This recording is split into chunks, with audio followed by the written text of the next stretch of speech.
Ano ba naman to? Buhol-buhol na kable na naman. Wala naman solusyon sa problema na to. Uy! ADT 3.0. Bago to ah.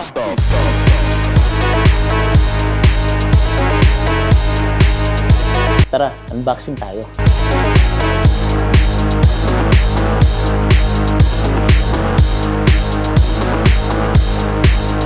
So guys, ang ating bagong ADT 3.0 ay dual channel na. Unlike ng previous model natin, yun ay single channel lang. Ang ibig sabihin nito guys, hindi lang isa, kundi dalawa. Yan, pwede na mag-duet ha. At ang estimated range ng ating ADT 3.0 ay hanggang 30 meters. Meron din itong 16 selectable frequencies per channel. At meron din itong 48 volts phantom power, ideal para sa mga gumagamit ng condenser microphone. Meron din itong voltage selector kung kailangan ng microphone mo ng 5 volts, 48 volts, or 0 volts sa ordinary microphones. Sa receiver naman tayo, meron itong XLR input na pasok sa mixer at sa ating mga portable speakers tulad dito.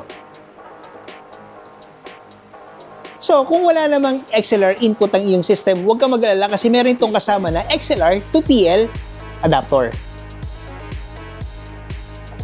Kung ayaw mo na ng buhol-buhol na kable, ito ang solusyon natin, ang ADT 3.0.